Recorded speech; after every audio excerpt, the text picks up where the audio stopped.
সংঘর্ষের রাজনীতি করলে আবারও শেখ হাসিনার আমলে ফেরত যেতে হবে বলে মন্তব্য করেছেন বিএনপির স্থায়ী কমিটির সদস্য আমির খসরু মাহমুদ চৌধুরী। রাজনৈতিক দলগুলোকে ঐক্যবদ্ধ থাকার আহ্বান মিয়া গোলাম পরোয়ারের। নভেম্বরেই দেশে ফিরবেন তারেক রহমান। নির্বাচন নিয়ে আতঙ্কিত হওয়ার মতো পরিস্থিতি হয়নি, জানালেন ইসি সচিব। ফেব্রুয়ারিতে নয়, জানুয়ারিতেই নির্বাচন দিতে হবে, দাবি নুরুল হকের। নির্বাচনের আগেই ব্যক্তি সিম কার্ডের সংখ্যা কমানো হবে, জানালেন স্বরাষ্ট্র উপদেষ্টা। এতক্ষণ শুনছিলেন সংবাদ শিরোনাম। পুরো খবর পেতে ভিডিওটি শেষ পর্যন্ত দেখুন। সর্বশেষ খবর পেতে চ্যানেলটি সাবস্ক্রাইব করুন। এবার বিস্তারিত।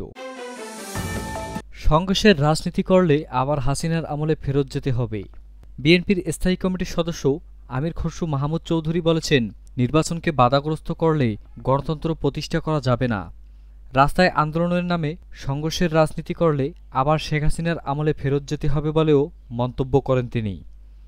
রোববার ২৬ অক্টোবর সকালে রাজধানীর ডিপ্লোমা ইঞ্জিনিয়ারিং ইনস্টিটিউটে গণ অধিকার পরিষদের চতুর্থ প্রতিষ্ঠাবার্ষিকী উপলক্ষে আয়োজিত এক আলোচনা সভায় তিনি একথা বলেন। আমির খসরু বলেন, রাজনৈতিক দলগুলোর মধ্যে কোনো বিভেদ নেই, সব দলের নিজস্ব রাজনীতি থাকে, সবাই সবার মতো মত দেবে, এটাই গণতন্ত্র। যার যার এজেন্ডা নিয়ে জনগণের কাছে যাওয়ার পরামর্শ দেন বিএনপির এই নেতা। তিনি বলেন, দ্বিমত পোষণ করলেও ভিন্ন মতকে সম্মান জানানো যায়। পাশাপাশি সংঘর্ষ ও হিংসাত্মক রাজনীতিতে ফেরত যাওয়া যাবে না বলেও হুঁশিয়ারি দেন তিনি। রাজনৈতিক দলগুলোকে ঐক্যবদ্ধ থাকার আহ্বান মিয়া গোলাম পরোয়ারের। বাংলাদেশ জামায়াতে ইসলামীর সেক্রেটারি জেনারেল মিয়া গোলাম পরোয়ার বলেন, গণতান্ত্রিক পরিবেশে একটি নতুন বাংলাদেশ, একটি মানবিক বাংলাদেশের বিনির্মাণের পথে অনেক বাধা আসবে। সেজন্য রাজনৈতিক দলগুলোর মধ্যে ভিন্ন মত থাকলেও সবাই যেন ঐক্যবদ্ধ থাকি। রোববার ২৬ অক্টোবর গণ অধিকার পরিষদের প্রতিষ্ঠাবার্ষিকীতে তিনি একথা বলেন। একই অনুষ্ঠানে গণ অধিকার পরিষদের সাধারণ সম্পাদক রাশেদ খান বলেন, জাতীয় সরকারের বিকল্প নেই। নির্বাচনের পর সকল দলকে এই বিষয়ে ভাবার অনুরোধ। উল্লেখ্য, ২০১৮ সালের কোটা সংস্কার আন্দোলনের ভিত্তিতে জন্ম নেওয়া রাজনৈতিক দল গণ অধিকার পরিষদের চতুর্থ প্রতিষ্ঠাবার্ষিকী আজ। ২০২১ সালের ২৬ অক্টোবর গণ অধিকার পরিষদের আনুষ্ঠানিক যাত্রা শুরু হয়। দল গঠনের মূল ভিত্তি ছিল ২০১৮ সালের ঐতিহাসিক কোটা সংস্কার আন্দোলন। ওই আন্দোলনে নেতৃত্ব দেওয়াদের একদল গণ অধিকার পরিষদ গড়ে তোলেন। তাদের ৪ মূলনীতি: গণতন্ত্র, ন্যায় বিচার, অধিকার, জাতীয় স্বার্থ। গণ অধিকার পরিষদের স্লোগান, জনতার অধিকার আমাদের অঙ্গীকার। দলটির সভাপতি সাবেক ডাকসুর ভিপি নুরুল হক নূর ও সাধারণ সম্পাদকের দায়িত্বে রয়েছেন রাশেদ খান। নভেম্বরেই দেশে ফিরছেন তারেক রহমান। সব জল্পনা কল্পনা শেষে অবশেষে নভেম্বরেই দেশে ফিরছেন বিএনপির ভারপ্রাপ্ত চেয়ারম্যান তারেক রহমান। বিএনপির বেশ কয়েকটি সূত্রে বিষয়টি নিশ্চিত হওয়া গেছে। ত্রয়োদশ সংসদ নির্বাচনকে সামনে রেখে দলের লাখ লাখ নেতাকর্মীদের প্রত্যাশায় তারেক রহমান দেশে ফিরুক। নির্বাচনে দলের পক্ষে মুখ্য ভূমিকা রাখবেন তিনি, এমন প্রত্যাশা সবার। তারেক রহমানও দেশে আসার সিদ্ধান্ত নিয়েছেন। তার বিরুদ্ধে দায়ের হওয়া মামলাগুলো থেকে তাকে খালাস দেওয়া হয়েছে। তার দেশে ফিরতে কোনো বাধা নেই। তারেক রহমানের দেশে ফেরা উপলক্ষে বিএনপির পক্ষ থেকে একটি নিরাপত্তা কমিটি করা হয়েছে। সেই কমিটির একজন সদস্য জানান, আমরা ২৩ নভেম্বর দেশে ফেরার সম্ভাব্য সময় ধরে ভারপ্রাপ্ত চেয়ারম্যানের জন্য নিরাপত্তা ব্যবস্থা ঢেলে সাজাচ্ছি। সরকারের সঙ্গে সমন্বয় করে সব কাজ করা হচ্ছে। আশা করা হচ্ছে এই সময়ের মধ্যে জাপান থেকে বুলেট প্রুফ গাড়িও চলে আসবে। জানা গেছে, তারেক রহমান দেশে ফেরার পরই গুলশান ২ অ্যাভিনিউ রোডের ১৯৬ নম্বর বাড়িতে থাকবেন।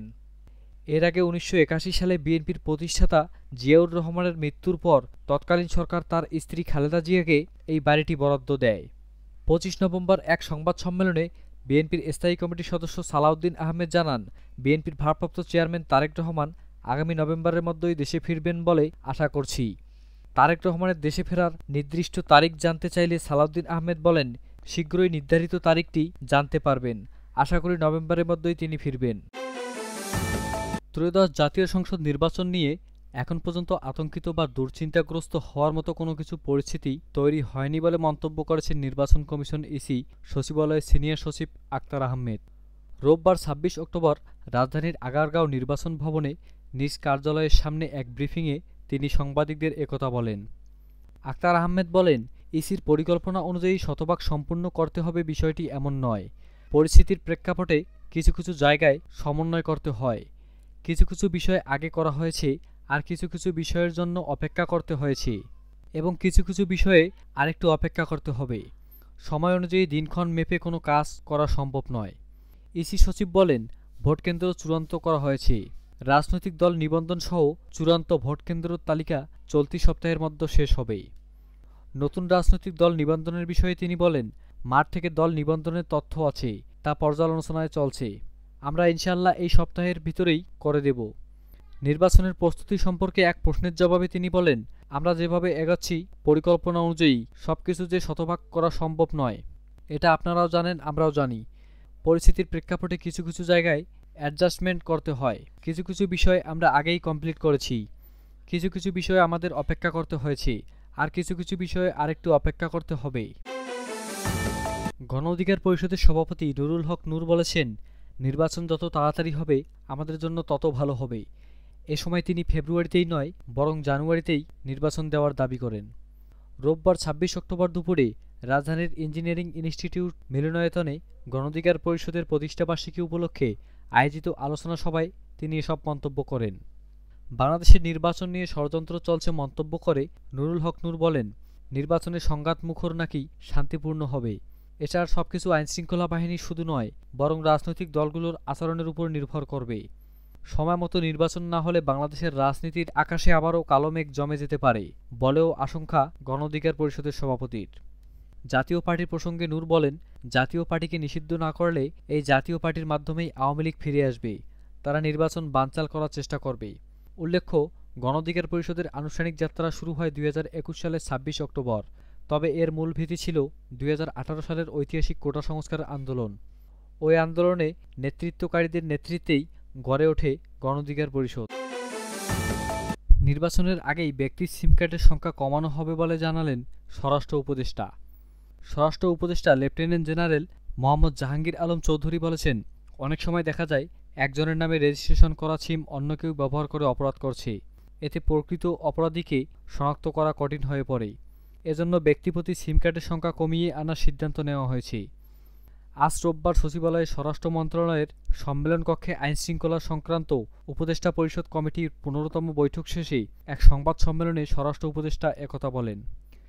তিনি বলেন, রাজনৈতিক দলগুলো নিজেরাই ঐক্যবদ্ধ হলে নির্বাচনে আইনশৃঙ্খলা পরিস্থিতি স্বাভাবিক রাখা সহজ হবে, আর নির্বাচনের সময় সবার জন্য সমান সুযোগ থাকবে।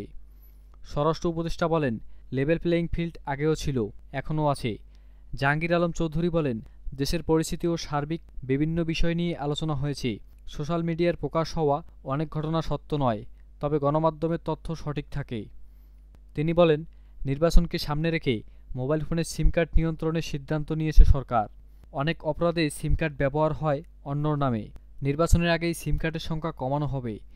এক ব্যক্তির নামে ১০টা থেকে ৫টা ৭টা, পরে ২টা নিয়ে যাওয়া হয়। এছাড়াও বৈঠকে আসন্ন জাতীয় সংসদ নির্বাচনে সার্বিক প্রস্তুতি, সারা দেশে আইনশৃঙ্খলার পরিস্থিতি ও অভিযান পরিচালনা, মাদক নিয়ন্ত্রণ এবং সহিংসতা সৃষ্টিকারীদের বিরুদ্ধে গ্রহণসহ বিভিন্ন বিষয়ে আলোচনা ও নির্দেশনা দেওয়া হয় বলে উল্লেখ করেন।